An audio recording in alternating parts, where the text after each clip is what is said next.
Friends, सुनिए, उन्होंने साहब ने अभी बोला है कि 100 के हिसाब से जाना है, लेकिन मेरे भाषण होने के बाद जाना है। तो सारे खाली हो जाएगा और मैं अकेला यहाँ पर बात करते बैठूंगा।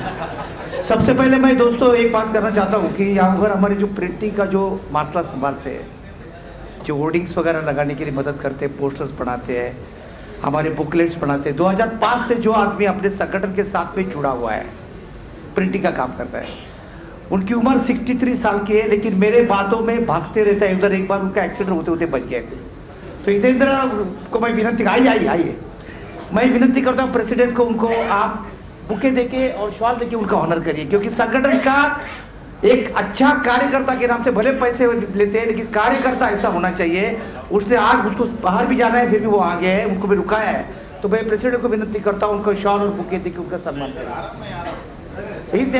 सर आइए, वो हमेशा पर्दे के पीछे रहते हैं।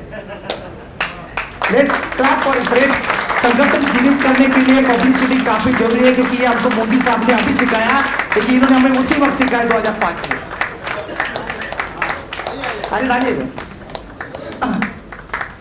ये आदमी किसी का पानी नहीं पीता है, चाय नहीं पीता, खाना भी नहीं खाता है, घर का खाना ले जाता है, और इस रनिंग एवरीवेयर फ्रेंड हमेशा भागते रहता है। और आज टिकटॉक का जमाना चला गया है, टकाटक का जमाना है, तो हमारे फोटो टकाटक निकालने वाले सुधाकर साहब भी हमारे सामने हमेशा रहते हैं। तो मैं प्रेसिडेंट से विनती करता हूं कि वो उनका भी सत्कार किया जाए, सुधाकर साहब, क्योंकि ये लोग काफी इंपॉर्टेंट है। हाजी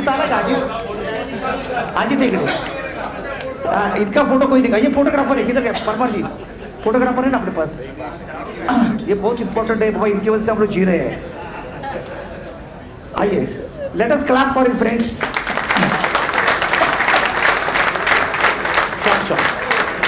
अरे क्या सुधाकर की लड़की टीवी सीरियल में बहुत बढ़िया सिंगर है, ये शायद आपको नहीं पता होगा।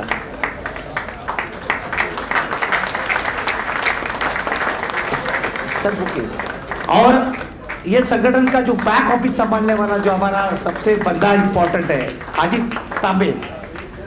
फ्रेंड्स, एक बात मैं आपको यहाँ पर दोहराना चाहूंगा कि देखिए, अपना काम अच्छा होगा तो अच्छा। जब मैं हैदराबाद में चुनकर आया जनरल सेक्रेटरी करके, ये अजीत हमेशा अपने संगठन के साथ काम करता था। जीपी यादव साहब ने उनको रिक्रूट किया था अपने संगठन के लिए। ये लड़का, इसका नसीब अच्छा काम करने वाला हमेशा अच्छा होता है। बीएमसी में काम करता है, केवल वाक साहब आप है करके मैं आता हूँ, और ये संगठन में काम करने के लिए अपने हमेशा बिहाइंड कर्टन काम करता है। पूरा संगठन का काम वही संभालता है। आपका एप्लीकेशन फी कितना आया, क्या आया, और चैरिटी के साथ में अगर मेरे साथ में कोई आता होगा तो ये अजीत आता था, अजीत तांबे। तो मैं प्रेसिडेंट को विनती करता हूँ इनका सत्कार करें। इतनी बड़ी बड़ी बैगें वो पकड़ता था और मेरे साथ में आया करता था। तो I would request our president to honour him because he is our office boy for the association office.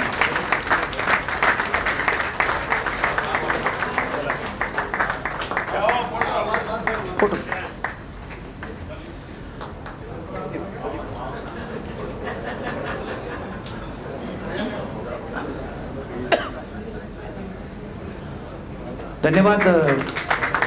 Now friends, विश्व शांति दूत तथागत भगवान गौतम बुद्ध, क्रांति सूर्य महात्मा ज्योतिबा फुले, छत्रपति शिवाजी महाराज, छत्रपति शाहू महाराज, संत कबीर, संत गाडगे बाबा, रामा पेरियार स्वामी, बिरसा मुंडा जी, और विश्व भूषण भारत रत्न परम पूज्य डॉक्टर बाबा साहब अम्बेडकर, इनकी प्रतिमाओं को सबसे पहले मैं अभिवादन करता हूं। मैं ये भूलना नहीं चाहूंगा कि माता रमाई, माई सावित्रीबाई फुले, राजमाता जिजाऊ, इनको भी मैं अभिवादन करता हूं। मेरे सामने उपस्थित मेरे सम्माननीय, जिनके बदौलत मैं आज आपके सामने खड़ा हूं, मेरे सारे सभासद, सारे मेंबर्स, मेरे ऑफिस बेरर, मेरे भाई और बहनों, आज की बात यह है कि आज का ये कॉन्फ्रेंस वेस्टर्न जोन में हो रहा है। एक जीत होती है, ये हमारे वेस्टर्न जोन की जीत थी कि एक बढ़िया सा कॉर्पोरेट ऑफिस में ये फंक्शन होना चाहिए। मैंने बोला कहाँ व्यवस्था करेंगे लोगों की, तो आप फिक्र मत करो, हम करते हैं। और जो लोगों ने आपकी व्यवस्था की है, शायद हो सकता है बंबई में तो इतना आसान घर नहीं मिलता है, यहाँ पे आपको होटल नहीं मिलता है, एक रूम का 2,500 रुपया है, फिर भी इन्होंने मैनेज किया है। और मैंने बोला था कि ये जो कॉन्फ्रेंस हम जोन की कर रहे हैं, इसके पीछे सबसे बड़ा मकसद ये है कि हम ऑल इंडिया के ट्रेलर ले रहे हैं। तो मैं अभी डिप्ला साहब से बात कर रहा था कि ये ट्रेलर में इतने लोग आए हैं, तो हमारे ऑल इंडिया में कितने आएंगे? तो उन्होंने बोला कम से कम 1800 लोग ऑल इंडिया में आएंगे। तो मेरे सर पे चक्कर काटना शुरू हो गया कि 1800 लोगों को मैं कहां पर मैनेज कर पाऊं। लेकिन दोस्तों, हमने एक वादा किया था कि वेस्टर्न जोन में बंबई में करेंगे, और एडिशनल उन्होंने गोवा बोला है, लेकिन गोवा में इतना एकोमोडेशन होगा कि नहीं मुझे पता नहीं है, but friend we will do it, क्योंकि हम जीते हैं आपके लिए, हम जो भी कर रहे हैं आपके लिए कर रहे हैं। और आज मंच पर उपस्थित हमारे सम्माननीय डिप्ला जी, हमारे अध्यक्ष अखिल भारतीय, हमारे मोकल साहब वर्किंग प्रेसिडेंट, इसके अलावा मेरे भाई, बड़े भाई हेमंत उनावनी जी, असल में वेस्टर्न जोन में काम करते हैं, पर लेकिन जो हमारी सलाहें होती है, एक दूसरे के साथ में बातचीत होती है, कुछ बातों में हम उनके साथ में डिस्कशन करते हैं, हम दोनों के साथ में डिस्कशन करते हैं। आज मैं आपके सामने खड़ा हूं, उसका कारण एक है कि एक सागर प्रियदर्शी जो हमारे गुजरात के, और दूसरा उनावनी, ये दोनों ने मेरे लिए काफ़ी इंसिस्ट किया था, और इन्होंने सामने वाले को मतलब ऊपर अपने जो वरिष्ठ लोगों को समझाया था, और उसके बदौलत मैं आज आपके सामने खड़ा हूं। और मुझे गर्व के साथ मैं कहूँगा कि मैं आपके सामने बात करता हूं, उसका कारण केवल है कि जितने लोग आज मेरे सामने बैठे हैं, तो जहां जहां मैं घूम रहा था, जहां जहां मैं घूम रहा था, उसका यह फलित है। इसके लिए मेरे सारे लोग यहाँ पर, मैंने उन्होंने साहब को बोला था कि मैं जहां भी जाता हूं, मेरे लोग मेरा बहुत ख्याल करते हैं, मेरे कुछ मुझे कम भी नहीं गिरने देते। जहां भी जाता हूं, बाहर गाड़ियां खड़ी रहती है, बड़े बड़े हार होते हैं, तोहफे होते हैं, तादाद में लोग आते हैं, मेरी काफी सेवा करते हैं, मुझे पानी का ग्लास तक उठा के देते हैं। तो मेरे आने वाले मेरे सभी भाई बहनों का वही ख्याल आपको करना है। और मैं इस बात पर उनावनी साहब और मुंबई के जितने भी हमारे जोनल के ऑफिस पे, मुंबई की सारी टीम जो है डिवीजन की, मैं आप लोगों का बहुत बहुत शुक्रगुजार करता हूं, आपको बधाई देता हूं। मंच पर उपस्थित हमारे TS Makwana ji, president of western zone, Devidas Chaudhary ji, Bhavesh Karkadi secretary administration, Dharma Porkar जो अपना खजाना संभालता है, आज उनकी हालत शायद पता नहीं क्या होगी, क्योंकि जब कॉन्फ्रेंस होने के बाद उनको खजाने की पता चलता है कि ट्रेजरर की पोस्ट क्या होती है, क्योंकि यहाँ का खर्चा करीब 10-12 लाख के आसपास आराम से हुआ रहेगा। लेकिन सवाल पैसों का नहीं है, सवाल यह है कि मेरे लोगों की जो हॉस्पिटलिटी है वो काफी मायना रखती है। आज ईडी साहब जो है वो आए हैं, वो संगठन की वजह से आए हैं, क्योंकि कोई चाहता नहीं कि अपने को एक्सपोज करे, क्योंकि ये संगठन चलाने वाले में हमारे गांधीनगर के भरत भाई सोलंकी, जो अपने खीसे से प्रोविडेंट फंड निकालकर वहां पर यूनिट खड़ा करने वाले भरत भाई, इनके लिए भी तालियां होनी चाहिए, क्योंकि रिटायर हो चुके हैं। संगठन बनाना बहुत आसान होता है, संगठन चलाना बहुत मुश्किल होता है। चंद लोग जमा होते हैं, लेकिन इतनी तादाद में, इतनी संख्या में लोग जमा होते हैं। मैं जमाव कहने के बजाय मैं ये कहूंगा कि ये ताकत है जो आज हमारी ईडी पर्सनल ने देखा है, और उनके दिमाग में आया रहेगा। कि मुझे पूछ रहे थे, जब हम चेयरपर्सन के पास गए थे, चेयरपर्सन ने हमें ये बोला था, बाग साहब चेक ऑफ सिस्टम करेंगे तो आपके लिए तकलीफ होगी, आपका प्रॉब्लम हो जाए। बोला सर चेक ऑफ सिस्टम करिए, हम पूरे थंपिंग मेजोरिटी में आज हमने ईडी साहब को दिखा दिया है कि ये तो केवल झांकी है, अभी तो बहुत बाकी है। दोस्तों, आप जो यहाँ पर उपस्थित है, इसके ऊपर मुझे कहना चाहूंगा मैं, क्योंकि मैं जहां बाहर घूम रहा था, जहां जहां जा रहा था, लोगों को अवेयरनेस कर रहा था कि संगठन की ताकत क्या है, संगठन क्या है और संगठन की जरूरत क्या है। तो उसमें सबसे पहली बात मैं कहूँगा, कुछ रिश्ते ऐसे भी निभाए जाते हैं, कुछ रिश्ते ऐसे भी निभाए जाते हैं, एक दिन मिलने के लिए महीनों इंतजार में बिता दे जाते हैं। दोस्तों, ये कॉन्फ्रेंस इतनी आसानी से नहीं हुई है, क्योंकि ये कॉन्फ्रेंस करने के लिए जिन लोगों ने मेहनत कराई थी, जो जेडीसी ली थी, हमारे भाई गुजरात के मेरे लोग, हमारे अहमदाबाद के लोगों ने जो इस तरह से कॉन्फ्रेंस जेडीसी कराई थी, उस जेडीसी में जिस तरह से इन्होंने सभी मेरे आए हुए पदाधिकारियों को सिल्वर कॉइन भी दिया, 5-5 ग्राम का सिल्वर कॉइन दिया था। केवल मैंने इतना बोला था कि लोग आ रहे हैं, सिल्वर कॉइन की बंदोबस्त कर दीजिए, वेस्टर्न जोन पैसा खर्चा कर लेगा। तो उन्होंने कुछ बोला, ठीक है सर करेंगे, आपने बोला तो कर देते, लेकिन इन्होंने खुद दिया। और दूसरी बात यह है कि मेरे नडियाद के जो भाई आए हैं, रोहित भाई जी, उनको मैंने बोला कि भाई साहब अपना एक बड़ा कॉइन, कॉपर का कॉइन हमारे पदाधिकारियों को देना है। तो उन्होंने क्या बोला, इन्होंने तो गुलदस्ते में रखा था, देने वाले कि नहीं देने वाले। हाँ बोले थे सर, मैं तो कॉन्फिडेंस में था कि मुझे मालूम था मेरे लोग करेंगे।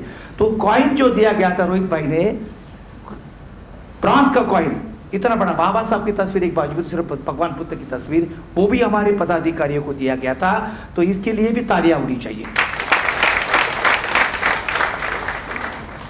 फ्रेंड्स, जैसे कि बोला गया था कि हमारी जो टीम है, हमारे टीम में जो ऑल इंडिया में मोकल साहब रिटायर हो गए, रणदेव साहब बेचारे गुजर गए, काफी मेहनत करे, तो उनकी इच्छा थी, वो अजीत को बोले थे कि एक बार वाक साहब की कॉन्फ्रेंस हो जाएगी, अपने ऑल इंडिया की कॉन्फ्रेंस हो जाएगी तो मैं फ्री हो जाऊंगा, क्योंकि वो रिटायर होने के बाद करीबन 1 साल के आसपास रिटायर हो गए थे। वो रिटायर होने के बाद फिर मैं आराम से अपने पोते को भी संभालूंगा, घर में भी संभालूंगा, क्योंकि राजेंद्र बाग काफी भाग रहा है, उसके पीछे कोई खड़ा होना चाहिए। और जितने भी हम सलाह लेते हैं, सलाह वो हमारे मोकल साहब से लेते हैं।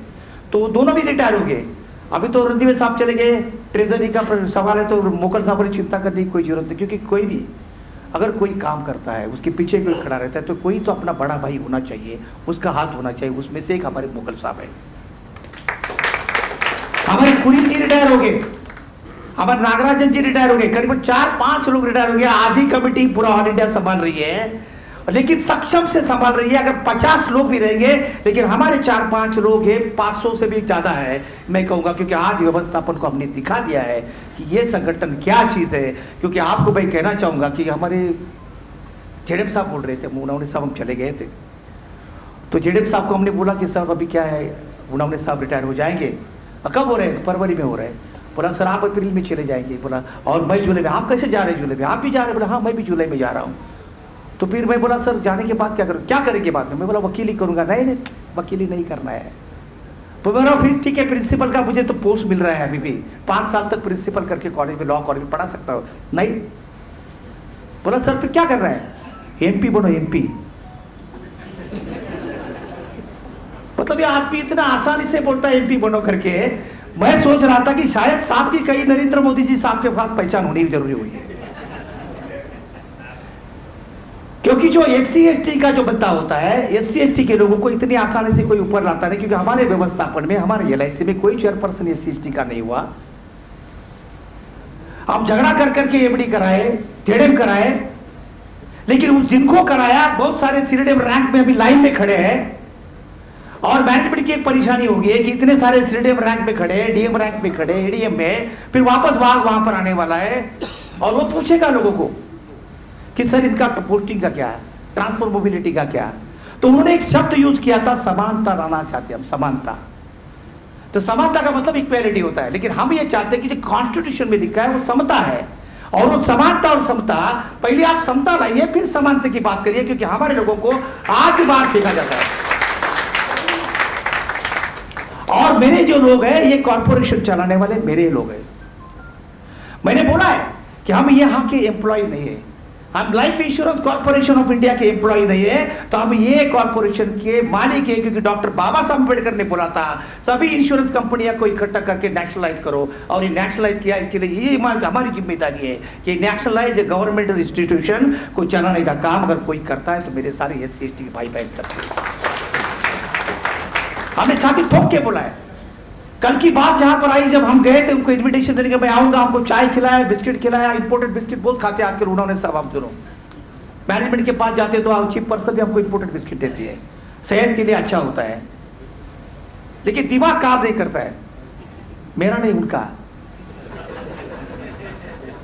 लोग समझते हैं कि SC/ST के लोगों को कुछ अकल ही नहीं है।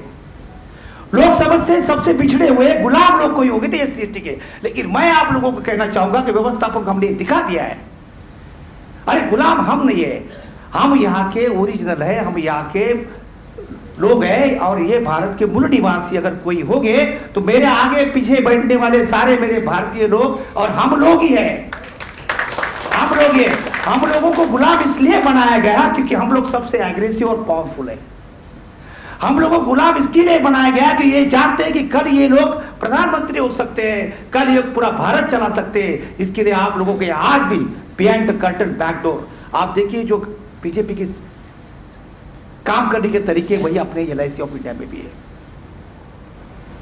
हम ये कहना चाहते हैं कि जिस दिन हमारी संगठन सक्सेसफुल उसी वक्त हो जाएगी जब मैं कहता हूं, क्योंकि मैंने जबलपुर में भी कहा था, भोपाल में भी कहा था, जिस दिन अगर कोई SC ST का चेयरपर्सन बैठेगा तो मैं कहूंगा कि संगठन ने सबसे बड़ा काम किया, बाबा साहब का सपना साकार किया। दोस्तों, ये संगठन के बारे में मैं आपको कहना चाहूंगा। कल मुझे एक फोन आया था JP जैन का, मैं मोकल साहब से बात करना शायद भूल गया। JP जैन का फोन आया था, मैं ताजुब हो गया। JP जैन का नाम मैंने सुना था, ये लोगों से ना मुंह से सुना हुआ था, JP जैन। तो he called me, he said that are Dr. Wag? बोला yes sir, I'm Dr. Wag speaking. तो are you all India General Secretary? बोला yes sir, I'm all India General Secretary of SC ST Association. तो उन्होंने मुझे ये बोला कि शायद आप JP जैन का नाम सुना है क्या? JP जैन का। मैं बोला शायद सुना है शायद मैं। तो मैं कौन हूँ जानते हो? तो उन्होंने बोला JP जैन तो वो आदमी है जो सबसे पहला ऑल इंडिया का जनरल सेक्रेटरी था दिल्ली का। तो मैं ताजुब हो गया कि ये कौन है। तो मैंने देखा, तो जब मैं लोगों को बताता हूं, हर वक्त समझाता हूं कि मेरे पास जो नाम रखे हुए हैं, कि आप सब जानते कि 1974 में हमारी संगठन की स्थापना हो गई, ये बात सही है। बंबई में स्थापना हो गई, डॉक्टर बाबा साहब अम्बेडकर के प्रतिमा को माल्यार्पण करने के बाद हमारी संगठन की स्थापना 1974 के बाद में। आप लोगों को मैंने ये भी बताया कि 1981 में रजिस्ट्रेशन पहला किया गया, क्योंकि हमारी SC ST की रिजर्वेशन पॉलिसी कहीं पर भी मेंटेन नहीं की जाती थी, इंप्लीमेंट नहीं होती थी। 1981 में करने के बाद 1983 में हमको रजिस्ट्रेशन मिला, यानी कि संगठन को 74 से लेकर 83 के बाद में हमारे संगठन रजिस्ट्रेशन हो गया और संगठन का काम शुरू हो गया। उस वक्त जो रजिस्ट्रेशन किया था उसमें से एक नाम JP जैन का था। वो नाम थे सबसे पहले VK पगारी थे बंबई के, मणिराम तनवर न्यू दिल्ली के थे, इसके बाद में जानकी प्रसाद जैन यानी JP जैन। मैं जानकी प्रसाद जैन नाम सुनता था, लेकिन JP जैन मुझे नहीं मालूम था, जैन मुझे नहीं मालूम था। कल पता चला और उसने ये बोला कि वाग साहब, I proud that you are highly qualified person. बोला कौन बोला सर आपको? नहीं, हमने सुना आपके बारे में, पूरे भारत में सुन रहे हैं। तो मुझे लगा जहां जहां मैं घूम रहा हूं उसका कुछ फलित मुझे मिला है और संगठन उतनी मजबूत होते जा रही है। 1981 में जिन्होंने रजिस्ट्रेशन किया था, उस वक्त का आदमी, उस वक्त का फाउंडर मेंबर आज मुझे बोलता है, मैंने बोला सर आप क्या करते हैं? तो बोला I am practising as advocate in the Supreme Court. Supreme Court में प्रैक्टिस कर रहा है। तो मैं सोचा चलो क्यों नहीं उनके साथ में मैं भी जाके सुप्रीम कोर्ट में खड़ा हो जाऊं। My dear friends, he said that about the rival group. Rival group के बारे में बोला उन्होंने कि वाग साहब आपको पता नहीं शायद उसके ऊपर कितने सारे एलिगेशंस किए हैं, ईडी के 5 लेटर दिए, मैं आपको सारे लेटर भेजता हूं, लेकिन मुझे इस बात का प्राउड रहेगा, मैं जब बंबई में आऊंगा तो मैं आपको मिलना चाहता हूं, क्योंकि संगठन की बिखरी हुई संगठन एक साथ जोड़ने का काम अगर कोई करता है तो ये जनरल सेक्रेटरी डॉक्टर वाग अपने लोगों के साथ में कर रहा है, और ये सारा क्रेडिट आप लोगों को जा रहा है। माय डियर फ्रेंड्स, आप जानते हैं कि संगठन की सिचुएशन कैसी थी, क्या थी, वगैरह वगैरह। 2002 में अपने वहां पर डिस्प्यूट हो गया, कोर्ट में गए, हाई कोर्ट में गए, और हमारे पुराने जो पदाधिकारी थे वो कभी अपने सर पे कोई कोर्ट की केस नहीं लिया करते थे। मुगल साहब को बकरा बना दिया, उनके नाम पे केस थे, उन्होंने जाके कोर्ट में उनके फेवर में ऑर्डर आ गया, मुगल साहब को आगे किया था। और 1 मैन 1 पोस्ट जो KP चौधरी की केस थी, वो मुगल साहब ने ऑर्डर लाया था। तो मुगल साहब उस वक्त इतनी देरी करके संगठन चलाने के लिए अपना पूरा मेहनत करते थे, और ये मुगल साहब आज भले हमारे में से रिटायर हो गए, लेकिन आज यहाँ पर बैठे उनको मालूम है कि संगठन को जीवित रखना हमारा परम कर्तव्य है। क्योंकि मैं आपको एक किस्सा बताना चाहता हूँ। एक बूढ़ा आदमी था, एक बूढ़ा आदमी था पूरे राज्य में। वो बूढ़ा आदमी एक जगह पे अपने वहां पर एक पौधा लगाया था, उसको पानी डाला करता था। वहां से राजा अपना रपेट लगाता था घोड़े के ऊपर, वो देखता था सुबह वो पानी डालता है, शाम को पानी डालता है। फिर उसने ये काम किया, वो पानी डालता था तो देखते देखते वो पौधा थोड़ा सा बड़ा बड़ा हो गया, और होने के बाद वो इतना बुढ़ा था, इतना जर्जर था कि उस राजा को पता था ज्यादा जीने वाला नहीं है। तो राजा एक दिन रुकता है, उसको पूछता है, अरे आप इतने बूढ़े हो गए और इस पौधे को आप पानी डाल रहे हैं, ये पौधा बड़ा हो रहा है, जब इसको फल आ जाएंगे तब आप जीवित नहीं रहेंगे, तो इसको पानी डाल के आपको फायदा क्या होने वाला? तो उसने ये बोला था कि मैं पानी आज डाल रहा हूँ, ये पौधा बड़ा हो रहा है, इसका फल आएगा, फल भले मैं नहीं खाऊंगा लेकिन फल मेरे लोग खाएंगे।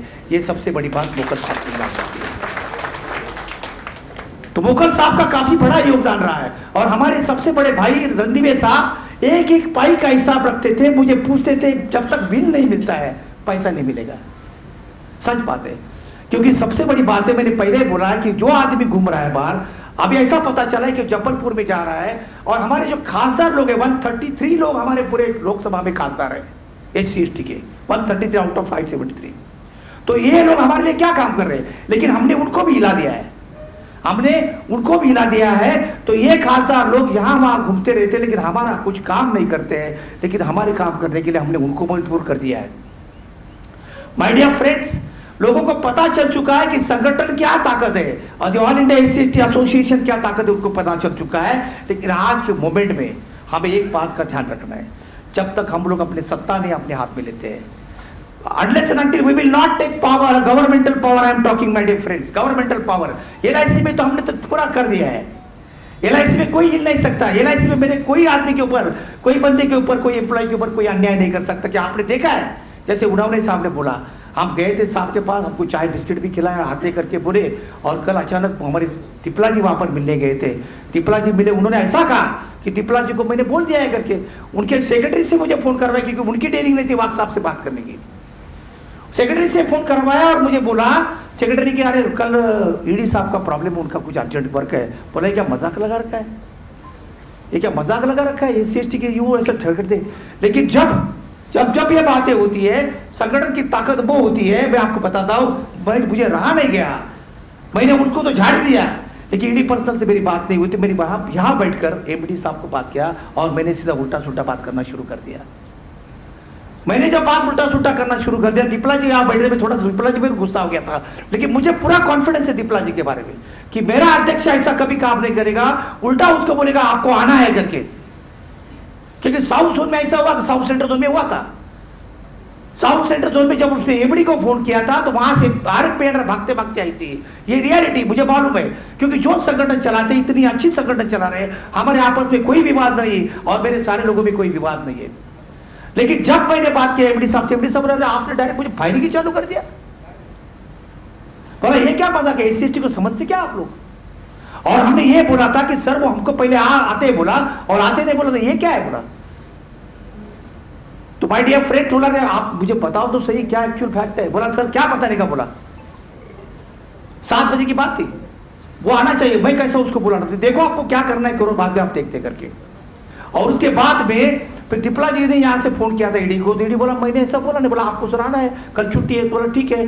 फिर उसके बाद में उसके पहले MD ने उनको फोन किया था, MD साहब ने उसको बोला। और आपको मैं बताना चाहूंगा, फिर साहब का फोन है, क्या आप काफी खफा हो गए वाक साहब।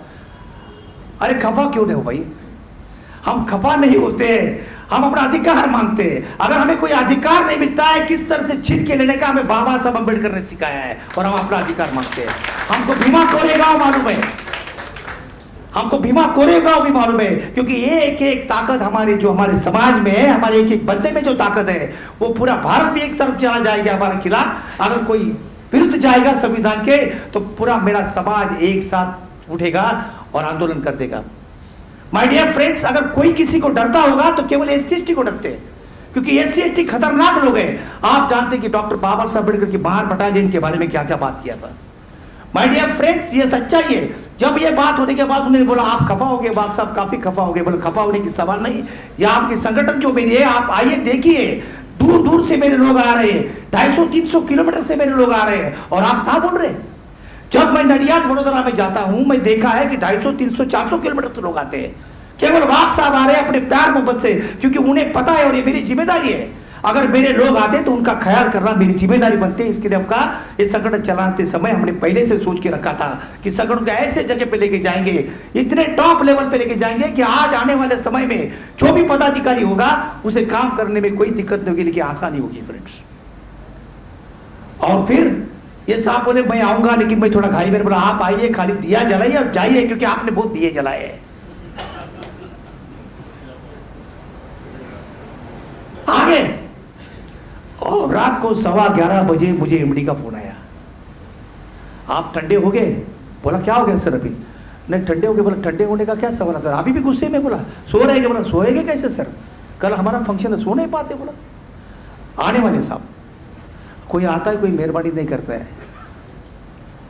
कोई हमारे लोगों को मेरिट में लेता है, कोई मेहरबानी नहीं करता है, क्योंकि ये गवर्नमेंट हुए हैं, ये गवर्नमेंट हुए में 4 क्वार्टरली मीटिंग हमारी करते हैं तो कोई मेहरबानी नहीं करते, क्योंकि पार्लियामेंट कमेटी ने हमको दिया हुआ है। This is our right. My dear friends, एक बात मैं आपको कहना चाहूंगा कि जब चेक ऑफ सिस्टम की मैंने बात यहां पर की, उन्होंने नहीं दोहराई, लेकिन प्रोसेस चालू है और हम चेक ऑफ सिस्टम करके ही रहेंगे। मैं आपको दावे के साथ कहता हूं कि कई सालों से हम कर रहे हैं, हमको चार ढकल कर रहे हैं, करेंगे करेंगे करके, लेकिन आज उन्होंने देखा रहेगा कि चेक ऑफ सिस्टम नहीं करेंगे तो लोग जाके कलयुग क्षमा में हंगामा कर सकते हैं। इतनी ताकत हमारे में है। माय डियर फ्रेंड्स, संगठन चलाते समय संगठन की जो बातें थी 2002 की बात जब मैंने यहां पर दोहराई, 2002 के बाद में जो हमारी संगठन जो जैसे इलेक्शन होते चले गए, 2006 में हो गया, 2009 में, 12 में, 15 में और 18 में, ये सारे इलेक्शन होने के बाद 3-3 साल इलेक्शन होने के बाद हमें जाके वहां पर चैरिटी की रिपोर्ट सबमिट करनी पड़ती है। चैरिटी में हमने चेंज रिपोर्ट की रिपोर्ट सबमिट कर दी। ये बताना काफी जरूरी है आपको। सबमिट करने के बाद वहां पर का जज हमें बोला कि भाई साहब आप गलत बात कर रहे हैं, आपकी 2006 से लेके आज तक की आपकी चेंज रिपोर्ट कोई भी अप्रूव नहीं है, तो आपके संगठन का रजिस्ट्रेशन खारिज क्यों नहीं करे। हमारे साथ विटनेस है, हमारा अजीत बैठा हुआ यहाँ पर। अजीत सोचता था, अजीत को मेरी एक बात काफी अच्छी लगती है, ऐसा वो बोलता है, मैंने बोलता है कि सर आप कितना फटाफट डिसीजन लेते हैं। तो वहां पर ये बात यहां पर आ गई, जब हमने बोला कि नहीं हमको वकील करना पड़ेगा। वकील कम से 15 लाख रुपया मांग रहा था और वकील जानता है जब तक अपना उसका खुद का बंगला नहीं होता है तब तक अपनी केस चलती रहेगी, जब तक उसका पॉकेट नहीं भरता है तब तक अपनी केस चलती रहेगी। हम पैसे देते रहेंगे, लेकिन ये लोगों का फंड है, पब्लिक मनी है, इसको प्रॉपर यूटिलाइज करने का काम है ऑफिस बेरर्स का होता है।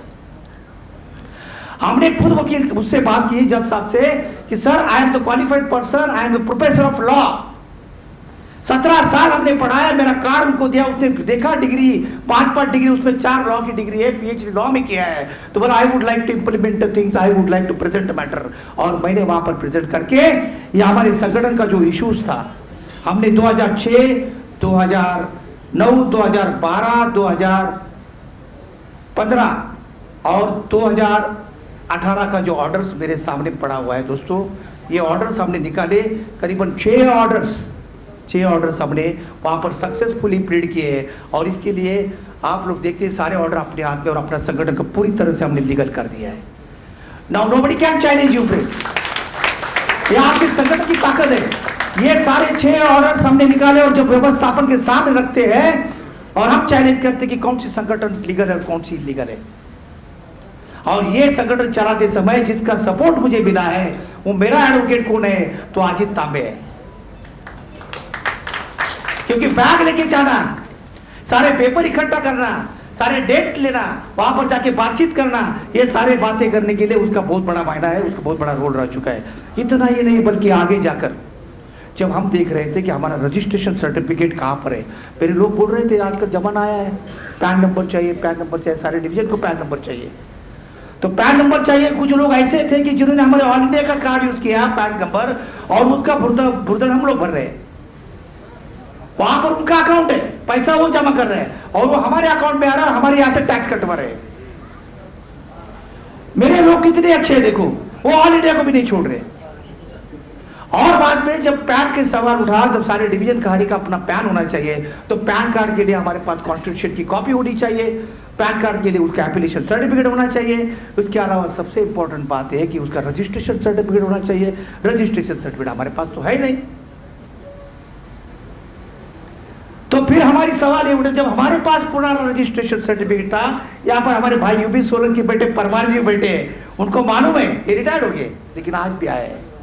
Late us clap for them my dear friend.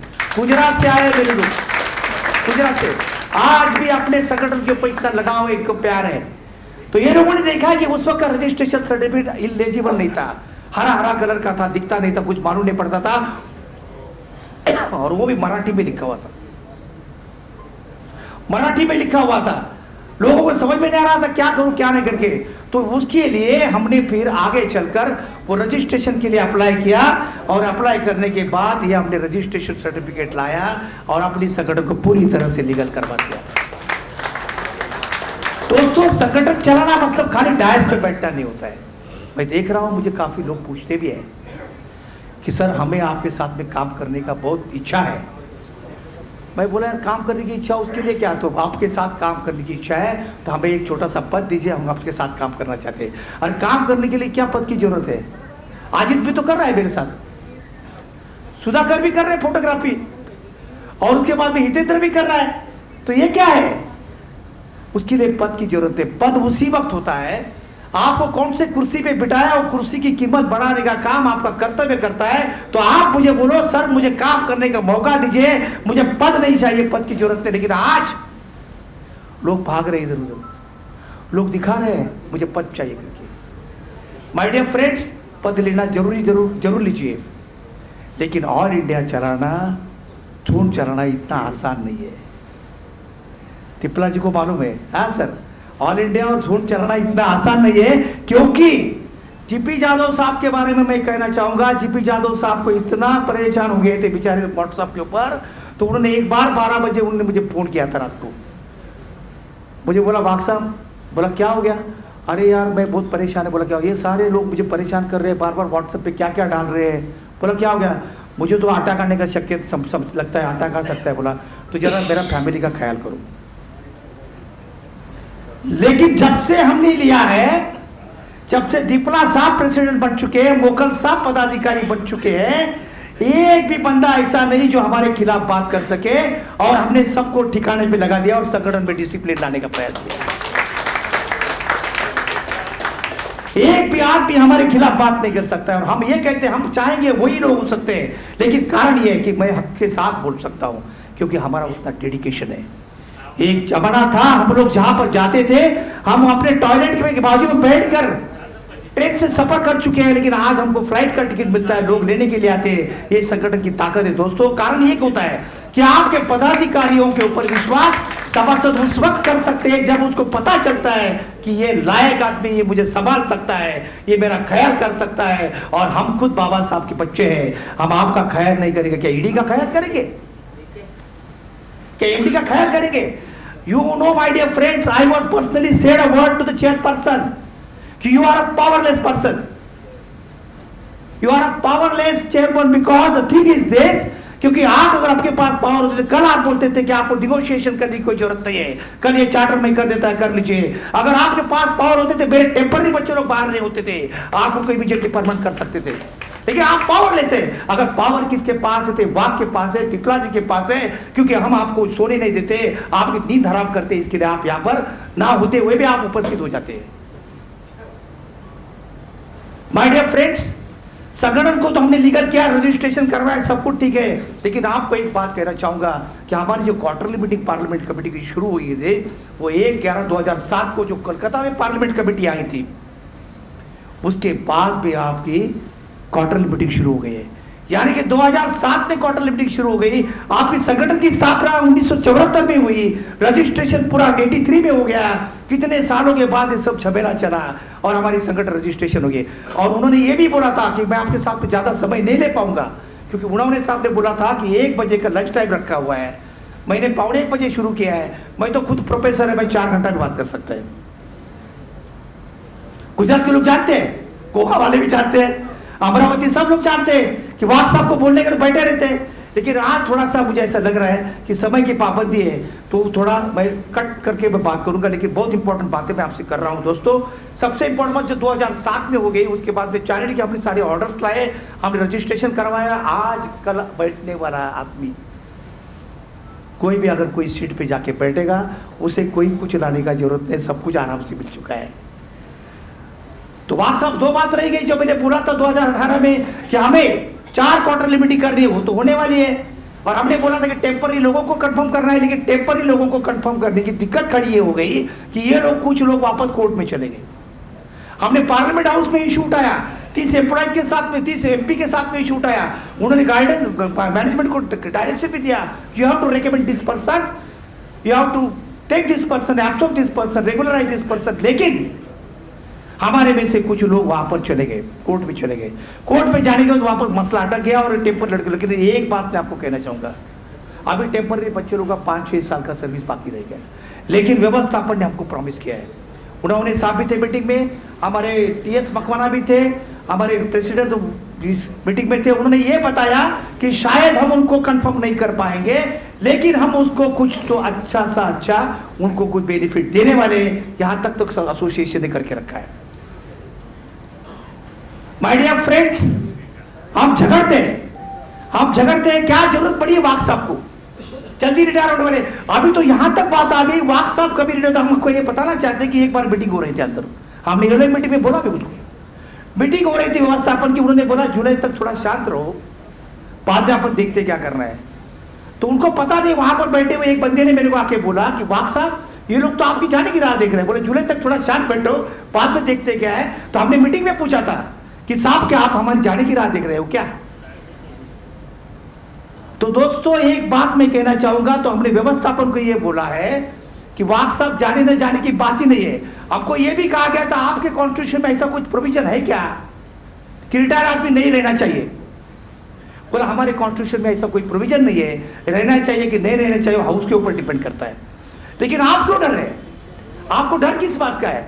लेकिन एक बात मैं आपको दूसरी बात यहाँ पर कहना चाहूंगा, जब हम चेयरपर्सन को फोन करते हैं सामने से बुलाते हैं, लेकिन उस दिन हम लोग ईडी पर्सन के पास मिलने गए थे, उन्होंने साहब मैसेज, हम बाहर बैठे तो वो लड़का बोल रहा है किसको मिलना है, नया टूर था, तो बोला ईडी पर्सन को मिलना है तो आप पहले एक काम करो असिस्टेंट सेक्रेटरी से बात करो, असिस्टेंट सेक्रेटरी के पास। फिर वो बंदा बोलता है चीफ पर्सन से मिलो, तो बोला ठीक है। फिर बाद में वो लड़के ने देखा कि ईडी पर्सन खुद बाहर आके आपको बुलाने के लिए आया, जरा आ जाइए आप करके। कल का समय कैसा होगा, कल का समय कैसा होगा माय डियर फ्रेंड्स? अगर आप शेर की तरह नहीं रहोगे तो आपको भेड़ बकरियों की तरह काटा जाएगा। तो माय डियर फ्रेंड्स, बाबा साहब अम्बेडकर ने यह बोला था, उनकी बातें बहुत इंपॉर्टेंट है, आपको अपनी गुलामी स्वयं खत्म करनी होगी। भगवान या एक महामानव पर इनके उन्मूलन के लिए निर्भर न रहे। याद रखें कि संख्या अनुसार लोगों का बहुमत में होना पर्याप्त नहीं है। आप भले लोक संख्या में रहेंगे लेकिन वो पर्याप्त नहीं है। सफलता पाने और बनाए रखने के लिए उन्हें हमेशा सतत, मजबूत और स्वाभिमानी रहना होगा। हमें स्वयं अपनी राहों को आकार देना होगा। इसके लिए माय डियर फ्रेंड्स, मैं ये कहना चाहता हूं आप लोगों को, आप जो लोग यहाँ पर हैं, आप लोग मजबूत होने चाहिए और संगठन के सारे लोग जहां तक मजबूत रहेंगे, क्योंकि मेरे पास डाटा है करीब 27-25% people belonging to SC ST LIC, 25% लोग हमारे हैं और ये 25% हमारे पार्टिसिपेट होने की वजह से जो मार्च 2018 में स्ट्राइक हो गया था वो पूरी तरह से सक्सेस हो गया था। और ये व्यवस्थापन ने बोला था कि this strike is successful because the SC ST association were participated my dear friend. This is your power, this is your power. I would like to tell you my dear friend, 2030 के हिसाब से, मेरे हिसाब से 2030 में 50% staff निकलने वाला है, रिटायर होएगा, VRS लेगा वगैरह। तो रहे 50%, 3.0 की बात कर रहे हैं, डिजिटलाइजेशन की बात कर रहे हैं, एडवांस इंडिया की बात कर रहे हैं, हमारा LIC ऊपर जाना चाहिए, सब कुछ साहब ने बता दिया। लेकिन उन्होंने ये नहीं बताया SC ST का क्या रोल होना चाहिए, SC ST को कहां तक आप उसको प्रोटेक्ट करने वाले। अगर आप वहां पर कितना भी काम करोगे, कि आज के मोमेंट में जो डायरेक्ट रिक्रूटिंग लोग हैं, 3 साल होने के बावजूद भी उनका ट्रांसफर नहीं हुआ है। एक लेडी का फोन था मुझे, जो हमेशा हमारे ईश्वर जी फॉलो करते हैं, वो लेडी बोली सर हमारी शादी जम चुकी है मेरी, लेकिन आगे नहीं चाह रहे क्योंकि मैं साउथ सेंट्रल जोन से वापस वेस्टर्न जोन नहीं आ पा रही। तो हमारी आर्य मैडम को हमने बोला she is belonging to us, but wait my dear friend, you always remember one thing, कि वाक जैसे लोग कम रहेंगे, मोगल साहब जैसे लोग कम रहेंगे, उन्होंने साहब जैसे लोग कम रहेंगे। जब आप उस पोस्ट पे बैठे हो, कुर्सी पे बैठे हो, उनकी हवा दिमाग में हवा चढ़ जाती है। माय डियर फ्रेंड्स, हमारी ईडी होने दो, एमडी होने दो, कोई भी होने दो, सबसे पहला वो अपना करियर का सोचते हैं। हम तो अपनी नौकरी हथेली पे लेके घूम रहे थे, हम तो अपनी नौकरी हथेली पे लेके घूम रहे थे। हमने कभी नहीं चाहा कि हमें क्लास 1 ऑफिसर बनाओ या हमको ADM बनाओ या सीनियर ब्रांच मैनेजर बनाओ। लेकिन सवाल ये उठता है कि आने वाला जनरेशन जो है हमेशा एक बात सोचता है, आने वाला जनरेशन सिर्फ एक बात सोचता है, फर्स्ट माय करियर, और करियर के बाद में समाज सेवा। हम ये पहला सोचते मेरे बच्चे को पहला खाना देना चाहिए, बाद में दूसरे को खाना देना चाहिए। ये तरीका बहुत गलत है। अगर बाबा साहब अम्बेडकर ने इस तरह से किया होता तो आज यहाँ पर हम लोग नहीं बैठे होते, यहाँ पर हम लोग नहीं बैठे होते। तो my dear friends, I would like to get such office bearers कि वो नौकरी की, वो अपने प्रमोशन की, अपने ट्रांसफर पोस्टिंग की परवाह ना करे, वो समाज के लिए झगड़ते। तो उसको मैं आपको कहता हूं जैसे हम झगड़ रहे थे, लेकिन हमारा एक भी प्रमोशन मिस नहीं हुआ है। कि व्यवस्थापक को ये बात मालूम है अगर इनका प्रमोशन मिस हो गया तो पूरा भारत जल जाएगा। और हम आपको बताते हैं कि इतनी ताकत हमारे में है, हमारी संगठन इतनी मजबूत है कि आपको मैं बताता हूं, अगर कोई भी माइके लाल भले कोई व्यवस्थापन को, भले मेरा आदमी क्यों ना हो, अगर मेरे लोगों को तकलीफ देता रहेगा तो ये राजेंद्र बाग आधी रात को आपके घर में आएगा, उसकी फिक्र मत करो माय डियर फ्रेंड। संगठन चलने के लिए अपने में खुद में मगरूरी होनी चाहिए। You should have, you must forget yourself that you are a leader. I always told my dear friends, Dr. Baba Saheb Ambedkar always told I am not a leader. But Gandhi ji told that I am a leader. But he said I am not, I am a representative of the SC/ST people, Dalit. और हम ये कहते हैं हम leader नहीं है, हम आपके सेवक हैं। जब तक आप सेवक है करके काम करते हो तो इस समाज को साफ रख सकते हैं, अन्यथा इस समाज के ऊपर अन्याय हो जाएगा। तो सबसे पहला गुनेगार तो वही लीडर होगा जो अपने संगठन को लीड कर रहा है। My dear friends, it is not easy to take the post. आपको बिठाया जाएगा, आप बैठ जाओगे, लेकिन आप लोग, मैंने ऐसे भी लीडर देखे कि सर्कुलर भी कहीं भी बांटने नहीं जाते, सर्कुलर का गट्ठा भी नहीं उठाते, दूसरे के हाथ में देते। मैंने ऐसे लोग देखे कि ऑडिटर लीडर बाद में खाना खाता है, लेकिन मैं पहला खाना खाता हूं। मैंने देखा है कि जब पहली बार मैं चुन के आया था सेक्रेटरी एडमिन करके, वहां पर एक बंदा था, वह राइवल ग्रुप में था, गर्जे करके नाम था उसका। उन्होंने ये बोला, साहब क्वार्टरली मीटिंग हो रही थी, मैं झगड़ा कर रहा था चेडम के साथ में, उन्होंने बोला बंद कर, अभी चल बस कर, चल खाना खा ले। बोला क्यों? वहां पर चिकन खत्म हो जाएगा।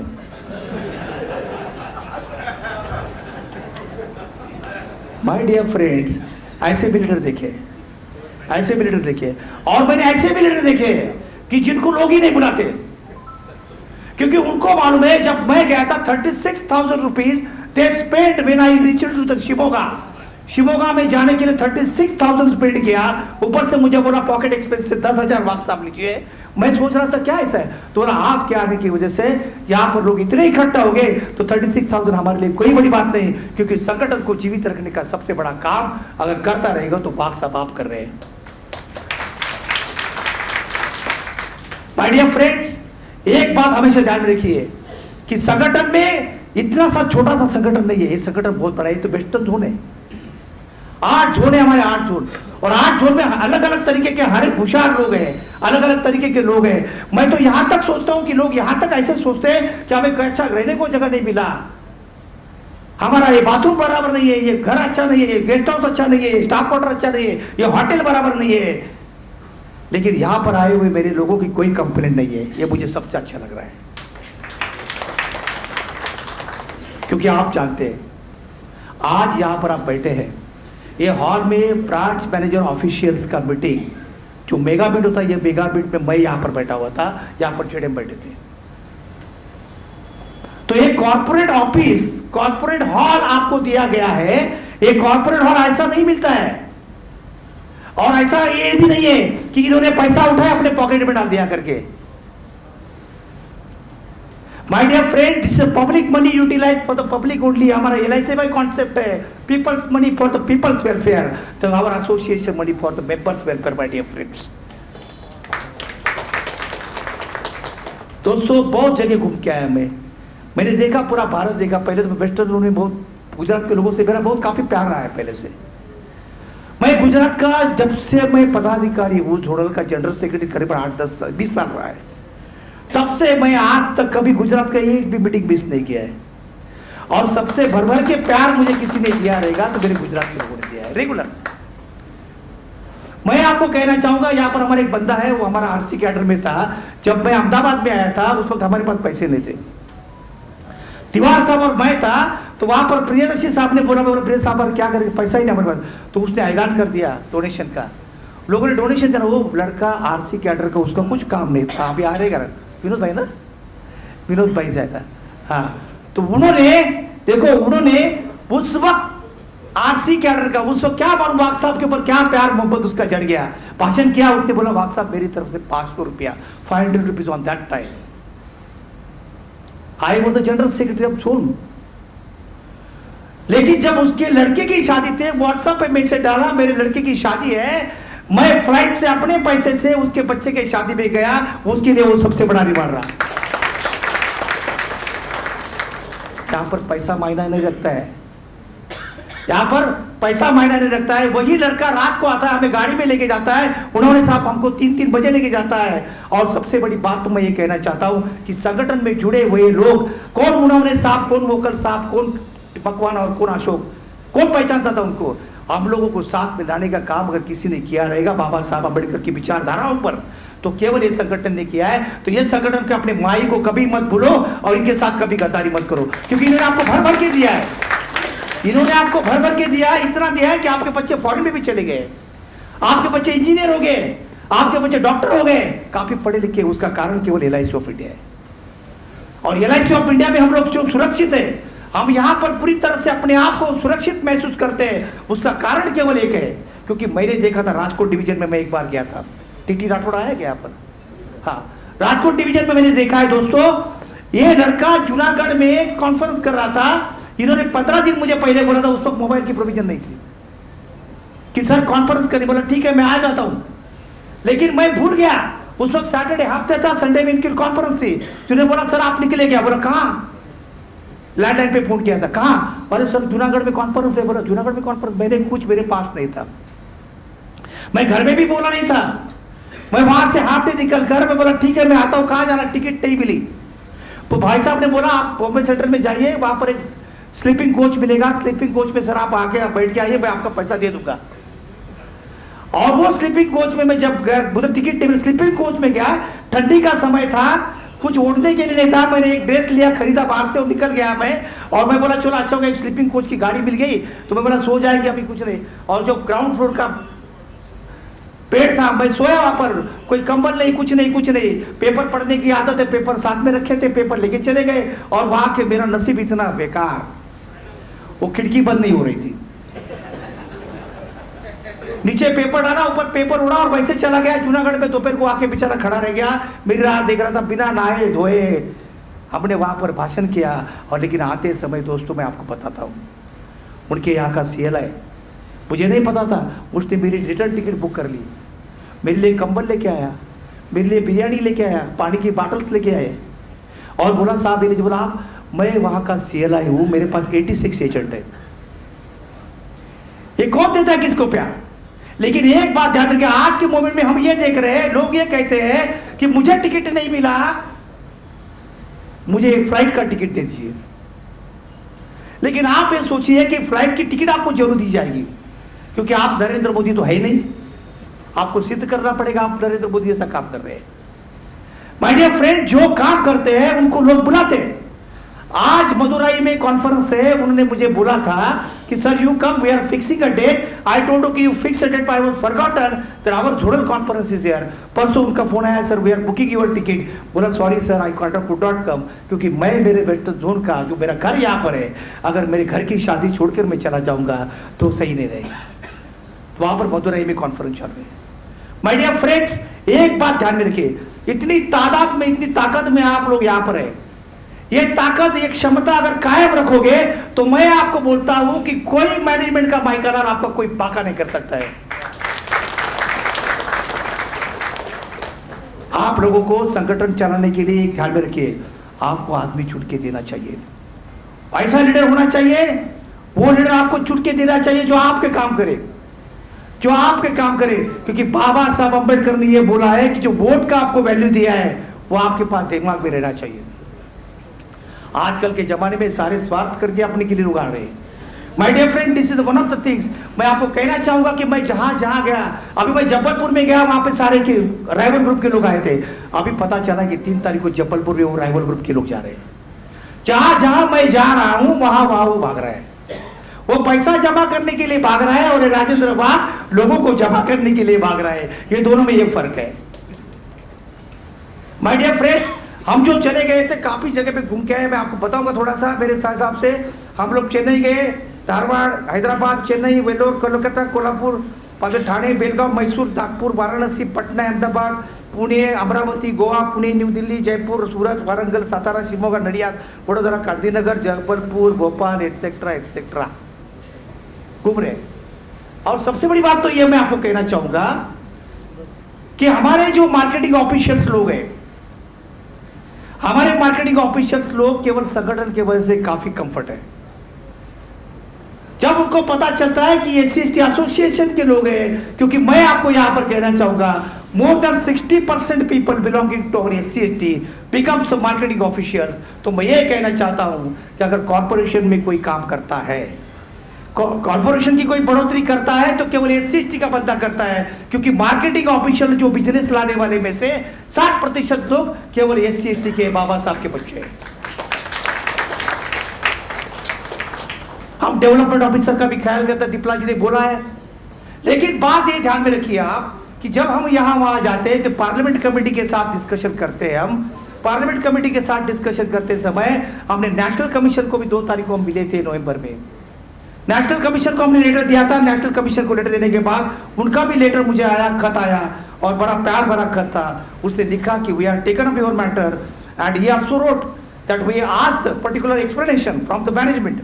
ये लेटर है उनका, ये लेटर है नेशनल कमीशन का। ये उन्होंने मुझे भेजा था, address to CC to Rajendra Wagh and forward to chairman. इस पे ये लिखा है कि जो आपको ग्रीवेंस दिया गया है उसका रिप्लाई विद इन 15 डेज देना है। अगर नहीं दोगे तो summons will be taken out against you. This is the power of your association my dear friends. ये आपके संगठन की ताकत है। मेरे पास पार्लियामेंट कमेटी है, नेशनल कमीशन 2 हाथ मेरे है, लेकिन हाथ चलाने की, हाथ चला के आप में होनी चाहिए, और इसी को कहते हैं इंटेलिजेंस माय डियर फ्रेंड्स। आज के जमाने में मैंने ये भी देखा है कि मोकल साहब एक बार मुझे बोले थे कि कोई गायकवाड़ नाम का एक पुराना आदमी था, उसने कुछ प्रधानमंत्री के खिलाफ लिखा था, उसको सस्पेंड किया गया था। मोकल साहब बराबर ना, सस्पेंड किया गया था। तो आप खाली एक लेटर सिटीडेम को लिखने में आपके हाथ कांपते हैं। तो हम मैनेजमेंट के खिलाफ पार्लियामेंट हाउस में लिखते हैं, नेशनल कमीशन में लिखते हैं, लेकिन उनको पता है कि आज ये लिख रहा है। मैंने ये भी बोला है, जब हम गए थे लास्ट वीक में, जब हम भोपाल में गए थे, उसके बाद अहमदाबाद में गए थे, हमने जब किरीट भाई सोलंकी को मिले तो उन्होंने हमको ये बोला कि वाघ साहब हम ये कहना चाहते हैं कि हम पार्लियामेंट कमेटी का विजिट करना चाहते हैं, हम आपको बुलाएंगे और उसके हिसाब से हम मैनेजमेंट को सवाल पूछेंगे। जो सवाल उनका, ये हमने लेटर दिया था 5/2/2023 का लेटर है। Online poll to ascertain the welfare association with majority following 2020 exercise with immediate effect. और दूसरा मुद्दा ये था regularisation of the temporary staff as a permanent employee. ये 2 इशू मेरे लिए काफी मायना रखते थे। तो ये 2 इशू के लिए हमने लिखा, तो उन्होंने ये बोला कि पार्लियामेंट कमेटी को मैं वहां पर विजिट करूंगा LIC में, हमारी सारी कमेटी वहां पर आएगी और वाघ साहब आपके इशू जो है वहां पर डिस्कस किया जाएगा। यही डर व्यवस्थापन को है, यही डर व्यवस्थापन को है। हम आपको ये कहना चाहते हैं दोस्तों कि पार्लियामेंट कमेटी की विजिट काफी होती है। हमको अच्छी तरह से पता है कि मैंने जब देखा है कि जब पार्लियामेंट कमेटी की विजिट करने की बात आ गई थी, गोवा में जब पार्लियामेंट कमेटी आई थी 6/2/2015 में कुलास्ते साहब के पास, जो राइवल ग्रुप को निकाला गया था, सस्पेंड किया गया था, उसमें हम लोग आगे थे। उसके बाद में ऑनरेबल चेयरमैन डॉक्टर किरीट भाई सोलंकी 22/5/2017 में आए थे। उसके बाद में दूसरी पार्लियामेंट कमेटी हमारे पार्लियामेंट हाउस में, हमारे मोकल साहब तो एक MP की तरह वहां पर बैठे हुए थे, हमारे दीपला साहब तो कोर्ट बन के आते, वो भी एक MP की तरह बैठे थे। सामने 30 MP के साथ में हमने डिस्कशन किया है और हमारे इश्यूज रखे हैं। तो हमें ऐसा महसूस होगा पार्लियामेंट हाउस में जहां पर बढ़ाया गया था वहां पर हम लोग भी एक MP की तरह वहां पर बात करेंगे, और अपनी जिक्र के साथ में वहां पर गया और हम लोगों की समस्याओं को सुलझाने का प्रयास करते। दोस्तों माय डियर फ्रेंड्स, दूसरी बात सैंक्शन स्टेट की बात तो मैंने कर दी है। और जो सर्कुलर्स आपके जो होते हैं, nearly 29 circulars are there for the SC/ST। देखिए उसको इंप्लीमेंट करवाना काफी जरूरत है। गवर्नमेंट के जो भी OMs है, जो भी GR है, उसको इंप्लीमेंट करना बहुत जरूरी होता है। माय डियर फ्रेंड्स, ये सब हम करते हैं। कॉन्स्टिट्यूशन डे का जो बात मैं करा था 2016 से शुरू हो गया था, उसको वापस लगातार कराने के लिए हमारे संगठन ने प्रयास किया। पेज रिवीजन का प्रपोजल जो हमने लास्ट ईयर में दिया था, पेज रिवीजन का प्रपोजल हमने लास्ट ईयर में दिया था, वो 1/8/2017 में लास्ट टाइम उसके हिसाब से हो गया था। वो प्रपोजल बनाने वाला हमारे यहाँ पर कल्पेश परमार, शायद कोई देखा मैंने वहाँ पर, कल्पेश परमार वहाँ पर बैठा है। अरे साहब सामने आ जाओ, नहीं आ जाओ आ जाओ आ जाओ आ जाओ, ये अपना प्रपोजल, ये बहुत एक्सपर्ट है कल्पेश परमार, आ जाओ आ जाओ।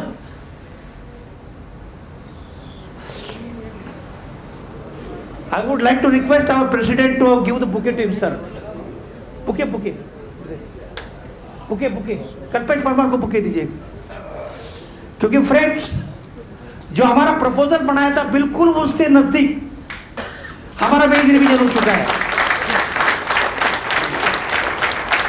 और इनको सपोर्ट करने वाले हमारे मोकल साहब ने प्रपोजल चेक किया था, हमारे डोरारे साहब और राजेश दाभोलकर ने पूरा एक्सेल शीट चेक किया था। तो ये लोगों ने बहुत मेहनत की। अभी दूसरा प्रपोजल हम कर पा रहे हैं, हम सबमिट कर रहे हैं बहुत जल्दी। हमने पूछा मैनेजमेंट से कि कब आपका प्रपोजल आने वाला है, कब वेज रिवीजन, पूरा अभी तक तो कुछ प्रोसेस में नहीं है, अभी तक तो कुछ प्रोसेस में नहीं है। तो यहाँ पर दूसरा प्रपोजल भी ये बढ़ाने वाले, उन्होंने एक नया आइडिया अच्छा निकाला है कि जो पेंशनर को कैसे बेनिफिट्स हो जाए उसमें, उसके बारे में उन्होंने सोचा है। बहुत जल्दी वो प्रपोजल आपको देने वाले और हम सबमिट करने वाले। Friends, such intelligent people are with us. हमारे यहाँ पर काफी सीडीएम है, हमारे यहाँ पर काफी डीएम कैडर के लोग हैं, हमारे यहाँ पर ईडी है, सब कुछ है। लेकिन उसका यूटिलाइजेशन अगर संगठन को और समाज को नहीं होता है तो उसका कुछ उपयोग नहीं है, उसका कुछ उपयोग नहीं है। क्योंकि लोग, मैं आपको कहना चाहता हूं, कुछ लोग मैंने कभी उनको देखा नहीं, लेकिन 5 साल के बाद, पहला प्रमोशन होने के बाद दूसरे प्रमोशन में मेरे पास आते हैं, वाक साहब कैसे है? मैं बोला क्या प्रमोशन राउंड में आए क्या? हाँ सर ये टाइम ड्यू है जरा।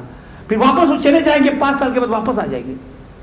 जब तक वो रिटायर्ड नहीं होता है तो संगठन के 5 साल के बाद जैसे नए प्रमोशन के बाद आ जाएगा। लेकिन जो लोग मेरे आरसी कैडर के हैं, मेरे असिस्टेंट कैडर के, और उनके बलबूते के ऊपर ये क्लास 1 ऑफिसर सेफ है।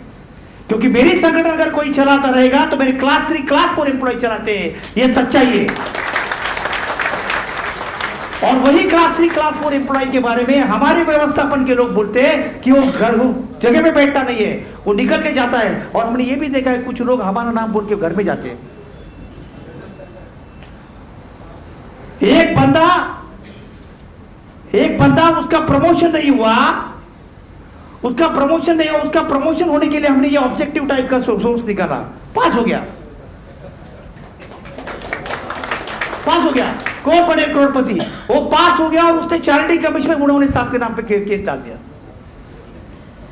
कारण ये था उसको पद से निकाल दिया। लेकिन उनकी कमेटी खुद उनको पद से निकाली, उसने खुद कहा कि मैं रेजिग्नेशन देना चाहता हूं। और हमारा भावेश ककड़ी इतना होशियार है, वही पॉइंट पे बराबर पकड़ा और वही पॉइंट के हिसाब से उसको बाहर निकाल दिया। लेकिन दोस्तों एक बात ध्यान में रखिए, वो चैरिटी में गया, अभी भी मुझे मैसेज डालता है, वो अभी भी मैसेज डालता है, वाक साहब कैसे है, क्या वगैरह। पोस्टिंग बाकी है। माय डियर फ्रेंड, क्लास 3 का है, अन्यथा वो कहीं भोपाल में जाता था, बेशरम को मालूम है ना। सवाल ये उठता है कि वो आदमी चैरिटी में केस डालता है और चैरिटी कमीशन ने जो डेट दिया है। लेकिन एक बात ध्यान में रखिए माय डियर फ्रेंड्स, 6-6, 7-7 साल पुरानी ऑर्डर से वाक साहब निकाल सकता है तो ये की झाड़ की मूली है। कोई संगठन को टेढ़े नजर से नहीं देख सकता है। संगठन में रहना है तो संगठन के साथ में जुड़े रहो। संगठन में कोई बाधा लाने के प्रयास कोई भी करे, भले मेरा सगा भाई क्यों न रहे, उसे बाहर जाना पड़ेगा। आज जो संगठन के बाहर है, वही एक जमाना था यहां पर डायस पे बैठे हुए लोगों को बुके दिया करता था और सारी दुनिया में बोला करता था कि वाक साहब जैसा कोई नेता नहीं है। फिर पता चला कि वो ऐसा क्यों बोल रहा है, उसका कारण है कि उसका प्रमोशन में ड्यू था। आप समझ ये उठता है कि जब कोई हमारे पास आता है, कोई पदाधिकारी के पास, तो हमें सोचना पड़ता है कि सच्चाई क्या है। मैं ये कहना चाहता हूं कि मेरे पास इतने सारे लोग हैं, हमारे पास इतने सारे लोग हैं कि संगठन को भर के डोनेशन देने वाले भी लोग हैं। संगठन किसी से डोनेशन का डिमांड नहीं करती है और कभी मांगते भी नहीं। मैंने कभी उन्होंने साहब या मेरे कमेटी के सामने कभी देखा नहीं कि आप इतना पैसा दो उतना पैसा दो करके। लोग देते हैं, संगठन के माध्यम से देते। लेकिन एक बात हमेशा ध्यान में रखिए कि संगठन चलाना इतना आसान नहीं है। संगठन चलाना इतना खतरनाक कि अपने सर के ऊपर तलवार है। आप जानते हो कि इतना पावरफुल आदमी जिसको सस्पेंड किया गया ना 9 महीना, तो आप लोग क्या है, उसने तो 13 करोड़ तो जमा कर लिया। 13 करोड़ तो जमा कर लिया। उन्होंने साहब रिटायर होने वाले, 13,000 मिल गया तो भी बहुत हो गया। My dear friends, the reality is this. Our dedication is there, our office bearer dedication is there. लेकिन इसके लिए कभी झगड़ा मत करो कोई पोस्ट मुझे चाहिए करके। अगर पोस्ट चाहिए तो आप में ये ताकत होनी चाहिए, ये सोचना चाहिए आने वाला प्रमोशन मेरा नहीं होने वाला है, कोई नहीं आएगा। सोलह की साहब हंस रहे, कोई नहीं आएगा। आजकल का जमाना ऐसा हो गया है कि लोग ये चाहते हैं कि मैं प्रमोशन ले लूं, मुझे अगर प्रमोशन चाहिए तो मुझे पद में आना चाहिए, मेरा अगर पोस्टिंग होना है तो मुझे पद पे आना चाहिए, इसके लिए भी लोग आ रहे हैं। लेकिन ये कि हम लोग पागल थे, उन्होंने साहब को समझता नहीं था क्या है, हम लोग काम करते रहे, हमारा काम करते रहे, और जिसका जिसका प्रमोशन उन्होंने समझा रहे उसने बहुत काम किया, उसका प्रमोशन होना चाहिए, हमको जाके मिलना चाहिए, जेडम को मिलना चाहिए, उसको मिलना चाहिए, हम प्रयास सबके लिए करते। लेकिन एक बात ध्यान में रखिए कि जो 20 साल पहले जो लोग हमारे साथ थे, जिन्होंने हमें साथ दिया, वही लोग आज पदाधिकारी है, वो उनका डेडिकेशन है, उनकी लॉयल्टी है, और उनका हक बनता है, उनका हक बनता है। वाह साहब मैंने इतना काम किया है, मेरे को एक सादा प्रमोशन नहीं मिल सकता है, yes I am guilty for that my dear friends, I have to do it, करना चाहिए। मेरे टेम्पररी लड़के लोग जिनको एब्सॉर्ब करने के लिए कोई तैयार नहीं है, उनके लिए कोई झगड़ा करने को तैयार नहीं है, और उनके लिए कोई बोलने को तैयार नहीं यूनियन वाला, लेकिन यूनियन वाला बोलता है कि हमारा वेज रिवीजन कब होगा। समस्या ये बात की कि हमने जब बात की थी चेयरपर्सन से, हमने बोला था, उन्होंने बोला ये क्या है, why you are taking this absorption of the temporary employees. बोला sir I do understand, it is not in my hand, it is a very, we will take risk, we will take risk. बोला आपको किधर risk लेना है, board meeting में रख दीजिए, काम पास हो जाएगा। लेकिन नहीं रखते। सवाल ये उठता है कि जब हम बात करते, बोला हमने इसके लिए इशू उठाया सर, मुझे भी बराबर लगता नहीं कि टेम्पर लड़के लोग को लेना नहीं चाहिए सर, लेकिन क्या करूं, 90% लोग मेरे हैं और I am the representative of them, therefore it is my responsibility, मेरी जिम्मेदारी बनती है उनको लेने के लिए, मैं अंतिम समय तक लड़ते रहूंगा। मैंने ये भी बोला है उनको, जाने के बाद मैं शायद एडवोकेट बन के काम करूंगा, लेकिन से इनका काम करने का पूरा प्रयास करूंगा। माय डियर फ्रेंड्स, सवाल ये उठता है, गरीब है बेचारे, कोरोना में कोई गुजर गए, उनके फैमिली को कुछ नहीं मिला, उसके लिए भी हम बात किया। मेरे पास एक लेडी आती है, उसका पति गुजर गया है कोरोना में, और वो टेम्पररी आउटसोर्सिंग में काम करती, 10,000 पगार के ऊपर। आउटसोर्सिंग की जब बात आती है, उनको 28,000 मिलता है, पेमेंट उनके नाम पे निकाला जाता है, और बाकी 10,000 रहने का, बाकी वापस वो कॉन्ट्रैक्टर को लाके देने का। हमने ये मुद्दा भी उठाया था, उन्होंने साहब मेरे साथ में थे। सवाल ये उठता है कि क्या चल रहा है, क्या चल रहा है। जब जहां पर मेरे लोगों की बात आती है तो आपको हमेशा ये बातें दिखती है। आउटसोर्सिंग की वजह से हमारा काफी नुकसान हो गया है। और दूसरी बात यह है कि ये टेम्पररी बच्चे लोगों की लेडी जो मेरे पास आई थी, वो आउटसोर्सिंग में काम करता 10,000, उसने किसी ने बताया, किसी जनरल के ब्रांच मैनेजर ने, कि आप वाक साहब के पास जाओ, आपको कंपेंसेटेड ग्राउंड पे ले लेंगे। अभी वो लड़का टेम्पररी है, उसको कैसे लेंगे कंपेंसेटेड ग्राउंड पे, पॉसिबल ही नहीं। हमारे पास 123 केसेस कंपेंसेटेड ग्राउंड के, 123। और इतना ही नहीं, बल्कि हम ये कहना चाहते हैं कि 123 में से nearly 100 cases are from the SC ST people only. कौन झगड़ेगा, कौन झगड़ा करेगा SC ST के लिए, कौन लड़ाई करने वाला है। हर एक तो चाहते हैं कि कोई चेयरमैन मुझे पूछे, और हम लोगों को तो अभी आदत पड़ गया है, हम कहीं भी जाते हो हमको चाय बिस्किट तो मिलता ही है, पुराना हो गया आजकल के जमाने में, हमने देखा है। लेकिन हमारी बात मैं आपको कहना चाहता हूँ, ये संगठन न किसके सामने झुकने वाली है, न किसी के बलबूते पे जीती है। ये संगठन जो है वो सामने वालों को कुचलने वाली है। ये संगठन गुलामगिरी के खिलाफ आवाज उठाने वाली है।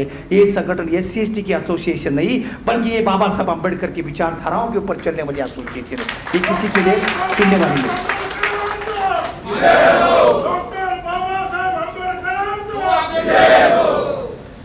माय डियर फ्रेंड्स, बाबा साहब अम्बेडकर ने जितना किया है, केवल 1%, केवल 1% आप काम करिए। केवल 1%, मैं ये कहता हूं, मैं ये नहीं कह रहा हूं कि आप बाहर जाके कुछ काम करिए, केवल 1% इतना ईमानदारी से करो कि ये संगठन के साथ में आप जुड़े रहो। आने वाले समय में जो चेकआउट सिस्टम रहेगा, वहां पर केवल आप लोगों का नारा रहेगा, और आप ही लोग रहेंगे SC ST Buddhist LIC employees welfare association, क्योंकि ये माँ के ऊपर कोई अन्याय अत्याचार नहीं करना चाहिए, क्योंकि आज उन्होंने हमें संभाला है, आज समय आया आपको उसको संभालने का, तो आने वाला समय में आप लोगों को उसका ख्याल करना चाहिए माय डियर फ्रेंड्स। दूसरी बात, कॉन्स्टिट्यूशन डे के लिए हमने झगड़ा किया, कंटिन्यू कर दिया है। तीसरी बात, हमारे वेज रिविजन की मैंने बात की, और दूसरी बात यह है कि पॉलिसी जो बनाई प्रमोशन की, क्लास 1 के लिए एप्लीकेशंस मंगाए, क्योंकि एक बात मैंने ऑब्जर्व किया है कि जो डाटा हमने एनालिसिस किया था, वो डाटा में से एक बात हमारे दिमाग में ऐसी आई कि वो डाटा में maximum people belonging to SC ST are eligible for the promotions, are eligible for the promotions। तो ये लोग प्रमोशन के लिए एलिजिबल है, और तो ये लोगों को अगर एलिजिबल है तो ये लोग वापस यहाँ पर प्रमोशन लेने के बाद जाएंगे दिपला साहब के पास, बाग साहब के पास, सर हमारे ऊपर अन्याय हो गया, मोबिलिटी सर्कुलर आप इंप्लीमेंट नहीं कर रहे हैं, फिर वो प्रमोशन नहीं लेंगे। एमपीए की बात हो गई थी, जब सर्कुलर एमपीए की बात आई थी तो मैन पावर ऑडिट, हमने बहुत सारे लोगों ने पूछा क्या है करके, हमने बताया क्या लिखना है, लिखो, आप लिखो या मत लिखो, वो तो लाने वाले हैं, आने वाला चार्टर होगा कि नहीं उसकी भी गारंटी नहीं। मैं क्यों बता रहा हूँ, क्योंकि जब मुकेश गुप्ता साहब ईडी पर्सनल थे, उन्होंने जब चार्टर किया तो उन्होंने वो आते आते मुझे ये बोला था, वाघ साहब ये चार्टर काफ़ी अच्छा हुआ है, इसके बाद में होगा कि नहीं उसकी गारंटी नहीं है। लोग कहते हैं कि चार्टर हम सबमिट करते हैं यूनियन वाले, और SC/ST के लोग फुकट का खाते हैं, और कुछ लोग ऐसे पुराने जमाने में कहते थे कि SC/ST के लोग सरकार के जमाई है, लेकिन हम ये कहते हैं कि आज की ताकत इतनी मजबूत है, ये बहुजन समाज एक साथ में आ रहा है, और हम आज कहेंगे कि गवर्नमेंट के हम लोग बाप बनने वाले हैं। लोग खुश हो गए काफी, लेकिन कोई आवाज नहीं उठाया क्यों खिलाफ। आज आईपीओ की आवाज इतनी है कि हमारा मार्केटिंग ऑफिशियल्स को बिजनेस करना मुश्किल हो गया है। यहां पर काफी मार्केटिंग ऑफिस, धाबी बैठा है, वहां पर ये राठौड़ बैठा है, वहां पर मेरे हिसाब से राजेश बैठा है, वहां पर मेघराम जी है, राठौड़ जी है वहां पर, तो ये सारे लोगों ने जीने का मुश्किल कर दिया हमारा यार, जीना आप कर दिया। हमने कभी देखा नहीं था एमडी को, हमने कभी देखा नहीं था आरएम मार्केटिंग को, जेडएम को, जो ब्रांच में आकर मीटिंग करता है। आज के लोग करने लगे हैं। यशवंत भंडारी बैठा है यहाँ पर, ब्रांच में आकर package selling, package selling, package selling. लोग भी होशियार है, एजेंट लोग काफी होशियार है, फॉर्म लेते हैं, साइन करते दिखाते हैं, और प्रपोजल डालने के बाद भाग जाते हैं। और हमने देखा फोटो के ऊपर 35 पैकेज, 36 पैकेज, और ऐसे एक दिन में एक भी पॉलिसी नहीं। अरे क्या मजाक है यार, मैं परेशान। ये तो यशवंत भंडारी के ब्रांड के बहुत सारे लोगों ने लिया। सवाल ये उठता है कि मैं सोच रहा था कि अगर ऐसा बिजनेस आता रहेगा तो क्यों नहीं हर एक जगह पे आरएम को ही रखा जाए, सर अपना टेंशन चला जाएगा। शनिचर को मीटिंग, आपको सबसे बड़ी बात कहना चाहूंगा, दिवाली का समय था, 4-5 दिन की छुट्टी थी, हमारे गूगल मीट कराई, हमारे सीनियर ने बोला गूगल मीट में कि चलो अच्छा है कि अभी इतना है, 4 दिन है, छुट्टी है, आपके पास बहुत अच्छा समय है और आप बिजनेस कर सकते हैं, लोगों को कॉलिंग करो, ये करो, वो करो, सब कुछ करो। लोग भी हाँ हाँ बोल रहे थे, और बाद में जाते जाते क्या बोला मालूम है आपको, enjoy Diwali with your family. अरे क्या मजाक है। इतना ही नहीं, एक तो केस मेरे पास ऐसी आई थी, बोलना थोड़ा सा अजीब सा लग रहा है। एक सीनियर डिविजनल मैनेजर ने एक ब्रांच मैनेजर को फोन किया था, उसने उठाया नहीं। जब वो आया डरते डरते उसने उठाया और देखा, अरे साहब का फोन, साहब को फोन किया उसने और पूछा सर आपने फोन किया था, अरे तुमको अक्ल नहीं, फोन नहीं उठाता मेरा। बोला सर मैं टॉयलेट में गया तो मोबाइल लेके जाने का। Situation is very worsen my dear friends. अगर आप थोड़ा सोचिए, मैंने कहा 60% लोग हमारे SC/ST के हैं, अगर वहां पर एसोसिएशन नहीं रहेगी तो हर एक महीने में एक चला जाएगा। Therefore, friend, this is a very important. The association must be united. You must be powerful. You must stay together. और आप लोग जब तक साथ में रहोगे आपका कोई कुछ नहीं कर सकता है। मैं तो ये चाहता हूं कि कॉलर LIC की जो भी पॉलिसी मैटर्स है वो पॉलिसी मैटर SC/ST के थ्रू ही होना चाहिए, क्योंकि हमने जो कुछ भी किया है वो SC/ST के लिए नहीं किया है। क्योंकि जो भी हमने कराया है, जैसे कि हमने डेवलपमेंट ऑफिसर की बात कर रहे थे, जो भी सर्कुलर्स लाए गए, क्योंकि डिप्लोमा नाइक हमेशा डेवलपमेंट ऑफिसर की बात करते हैं, जो भी सर्कुलर्स आए सबके फेवर में चले गए, उसको जनरल का भी फायदा हो गया। माय डियर फ्रेंड्स, काम हम कर रहे हैं, अभी काम हम कर रहे हैं, LIC हम चला रहे हैं। इसके लिए मैंने बोला हम एम्प्लॉय नहीं है, हम एम्प्लॉय नहीं है, हम यहाँ के मालिक है, और मालिक की तरह काम करो, मालिक की तरह जियो, किसी का सुन के मत लो। माय डियर फ्रेंड्स, समय की पाबंदी मेरे सामने है, क्योंकि समय काफ़ी हो गया, 2 बज गए, 1 बजे का टाइम दिया था। माय डियर फ्रेंड्स, एक ही कहूँगा कि जो भी ऑफिस बेरस रहेंगे, जो भी ऑफिस बेरस रहेंगे, ऑफिस बेरर की जिम्मेदारी बनेगी कि सारी मेरे लोगों का ख्याल करना। मेरा एक भी बंदा, ये तो लोग क्या करते हैं, फोन उठाते हैं, हाँ हाँ करते हैं और बात करते नहीं, ऊपर तक एक दूसरे को पता नहीं होता क्या चल रहा है करके। तो this is a very serious and very genuine thing my dear friends. जाते जाते एक ही कहूँगा, आज हर खामोशी को मिटा देने का मन है। आज हर खामोशी को मिटा देने का मन है, जो भी छिपा रखा है मन में लुटा देने का मन है। My dear friends, thank you very much. आप लोगों ने मुझे काफ़ी सहयोग दिया है जहाँ तक कि संगठन, और आपको मैं जाते जाते इतना ही कहूँगा, भले वाघ साहब जुलाई में रिटायर होता रहेगा, ये दिमाग में मत लाइए कि वाघ चला गया, टाइगर अभी भी जिंदा है। Thank you very much. जय भीम, जय भारत।